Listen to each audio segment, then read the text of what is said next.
बंसी बहुत ही अमीर आदमी था। बचपन से ही वह कंजूस स्वभाव का था। उसकी इसी आदत की वजह से उसकी पत्नी रज्जो उससे बड़ी दुखी रहती थी। उसके दो बेटे थे। बोंदू, छत पर धूप में एक बाल्टी पानी रख दे और 2 गिलास पानी उबाल दे। गले में खराश है, थोड़ा गरारा कर लूंगा। जी मालिक, अभी किए देता हूँ।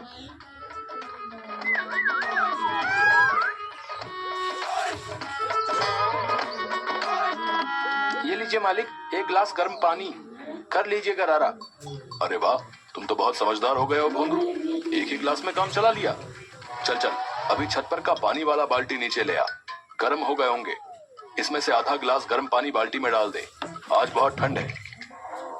आधा गिलास गर्म पानी में नहाएगा क्या और निचोड़ेगा क्या? अरे भोंदू, दुकान के लिए देर हो रही है। खाना अभी नहीं बना है क्या? मालिक, दाल अभी नहीं हुई है मालिक, दोपहर तक हो जाएगी तो पहुंचा दूंगा। अबे 4 घंटे में कौन सी दाल बनती है? पूरे महीने का ईंधन एक ही दिन में उड़ा देगा क्या? नहीं मालिक, अब मैं आपका नौकर हूँ, उस करोड़ीमल सेठ का नहीं। इसलिए अब मैं जो भी करूंगा आपके हिसाब से करूंगा। वो मालिक, मैंने जो आपको 2 गिलास पानी उबाल कर दिया था, उसकी भाप से आधा गिलास गर्म पानी इकट्ठा किया था। चलो अच्छा किया, उससे तुमने भी गरारा कर लिया ना। नहीं मालिक, मैं इतना मतलबी थोड़ी ना हूँ। मैंने उसमें 2 गिलास और पानी डालकर दाल उबालने के लिए छत पर डाल दिया है। दोपहर तक दाल तैयार हो जाएगी। अच्छा, ऐसा सही में हो जाएगा? तब तो मेरा ईंधन भी बच जाएगा। आज तो प्रयोग कर रहा हूँ मालिक, अगर कामयाब रहा तो रोज इसी तरह बनाऊंगा। और मालिक, बाजार से एक अंडा ले आऊं क्या? अबे पागल हो गया है क्या? सावन के महीने में अंडा खाएगा?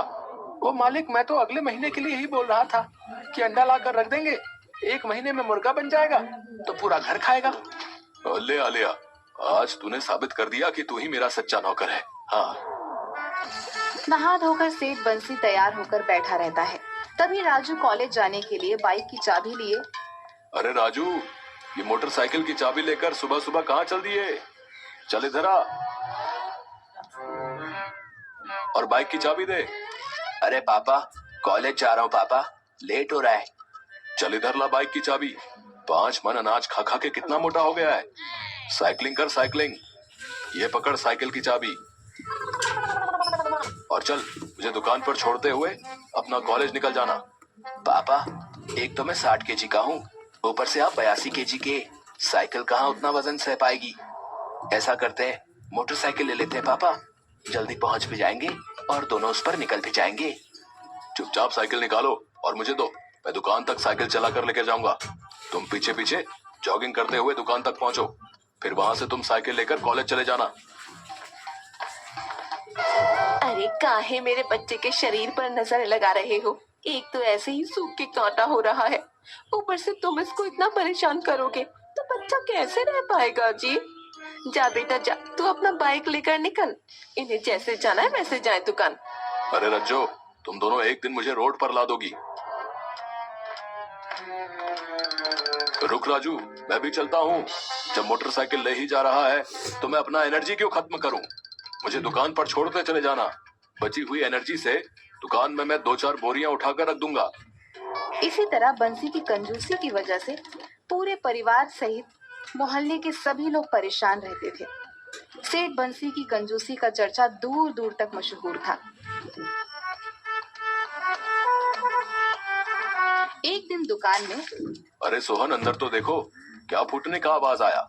सेठ जी, चूहे ने डिटॉल की शीशी गिरा दी है, वही फूट गया है। ये ले जाओ यहाँ से कपड़ा और डेटॉल को वहां से पोंछ कर दूसरी शीशी में निचोड़ कर रख दो और कपड़ा लेकर मेरे पास वापस आओ।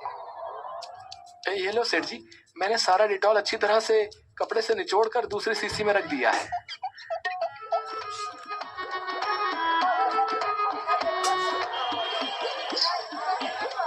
अरे, ये आपकी उंगली कैसे कट गई? इसमें से तो खून निकल रही है। ला इधर डिटॉल वाला कपड़ा ला। उतना डिटॉल बर्बाद हो गया, तुम लोगों का तो कुछ जाता नहीं है। मैंने इसलिए अपनी उंगली काट ली है ताकि इस डिटॉल का यूज कर सको, समझा? भाई, दाद देनी होगी आपकी कंजूसी को। क्या बोला? कुछ नहीं, बोल रहा हूँ कि दाद देनी होगी आपकी दिमाग की।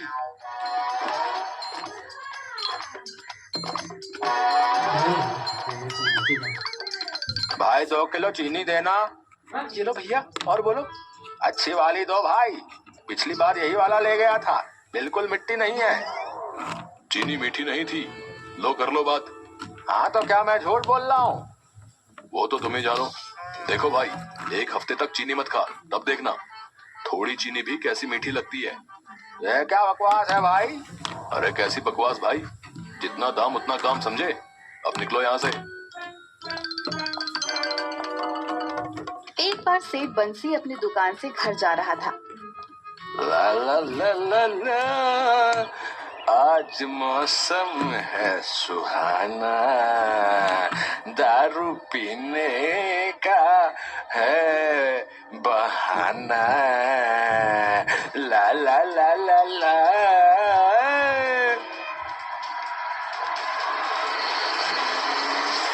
उसका एक गाड़ी से एक्सीडेंट हो गया।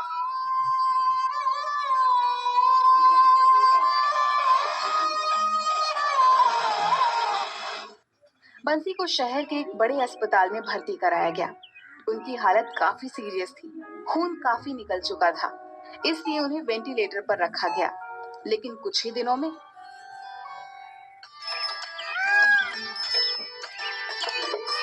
वह ठीक होकर अपने घर वापस आ गए।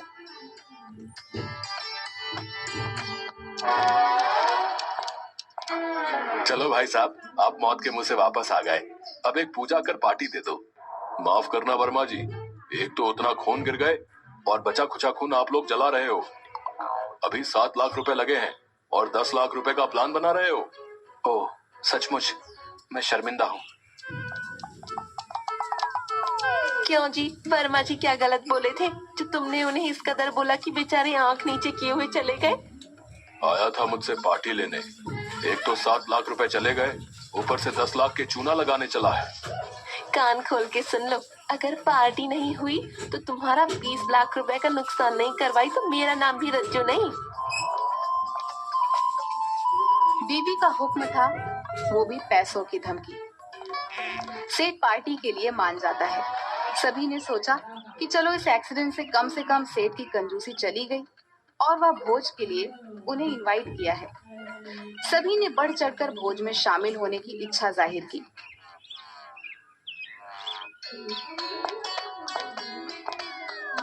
पिताजी वो टेंट हाउस वाला आया है। हाँ हाँ, उसे अंदर बुलाओ। जी सेठ जी, मैंने छत का सारा नाप ले लिया है। टेंट लगाने में लगभग 3.5 लाख का खर्चा आएंगे। अच्छा, अगर ऊपर से सीलिंग नहीं करेंगे तो कितना खर्चा आएगा? अगर ऊपर से सीलिंग नहीं करेंगे तो 2.75 हजार खर्च होंगे। तो 300 रुपए के दरी में काम चल जाएगा। बहुत अच्छा, गुड। बहुत ही समझदार टेंट वाले हो तुम। मैं तुम्हारा टेंट का रेकमेंड अपने दोस्तों के साथ करूंगा। पिताजी वो टेंट वाला तो बिना कुछ एस्टिमेट बताए ही चला गया। अरे वो बहुत ही समझदार टेंट वाला था। 3.5 लाख रुपए उसने आज मुझे बचा दिया।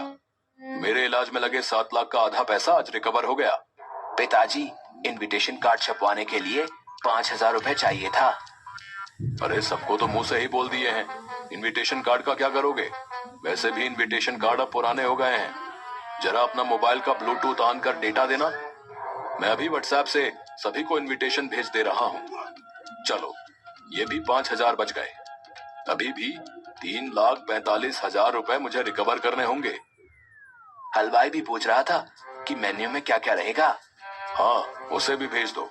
आज उसका भी फाइनल कर ही देता हूँ। आखिर संडे को भोज जो है। प्रणाम हजूर। अरे रामचंद्र, क्या हाल है?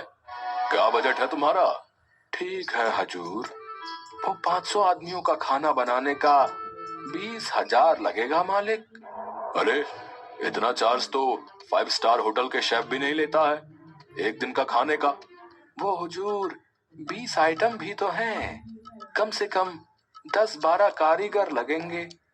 अब 1,000 रुपए भी नहीं कमाए लगन में तो क्या कमाए? 20 आइटम? किस बेवकूफ ने ये मेन्यू बनाया है?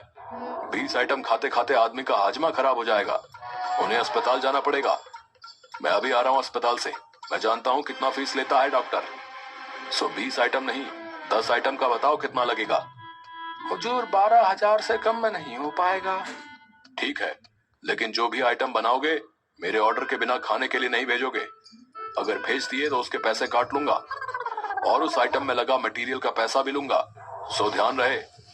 ठीक है मालिक, आपके ऑर्डर के बिना कोई आइटम सर्व करने के लिए नहीं जाएगा। इसी तरह सारा व्यवस्था करते करते दावत का दिन भी आ गया।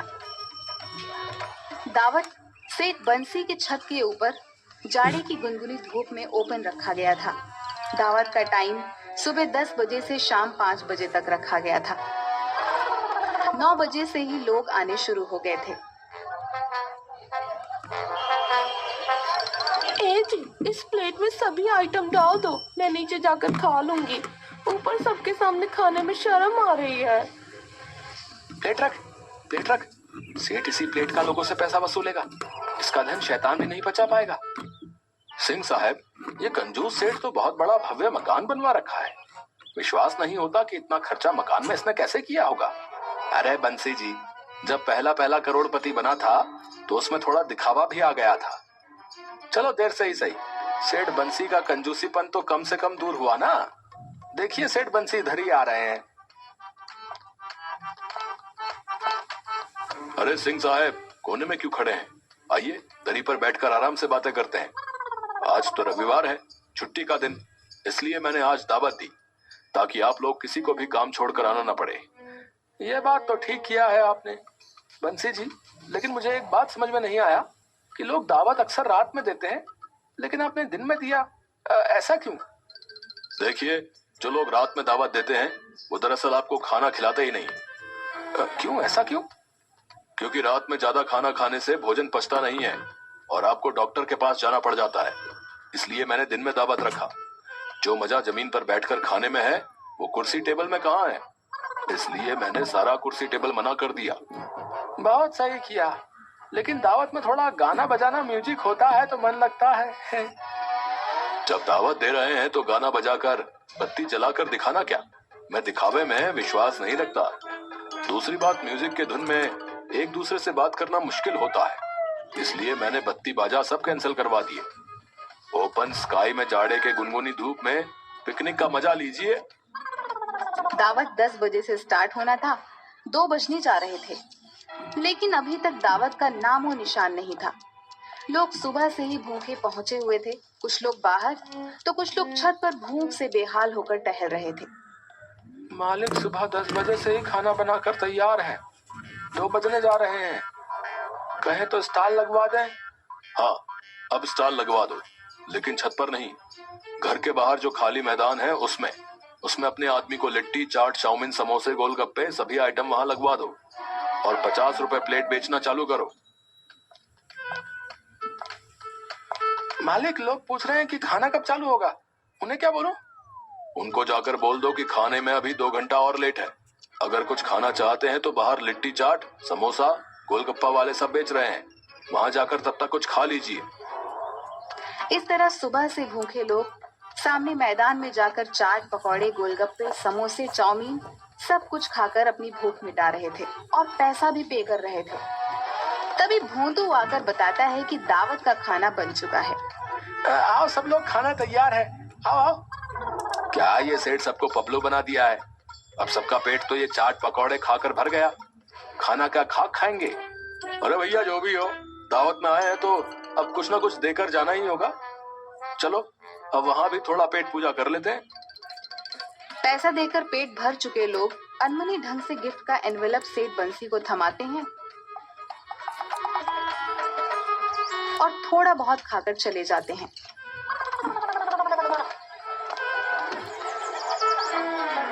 देखा भोंदू, मोहल्ले वाले मुझसे दावत लेकर मुझे चूना लगाने चले थे। मैंने 100 लोगों का खाना 500 लोगों को खिला दिया, उनसे गिफ्ट भी लिया और 10,000 का फास्ट फूड बेचवा कर प्रॉफिट भी निकलवा लिया। अरे वाह मालिक, आप तो मेरे साथ रहते रहते मुझसे भी ज्यादा समझदार हो गए। क्या कहा भोंदू?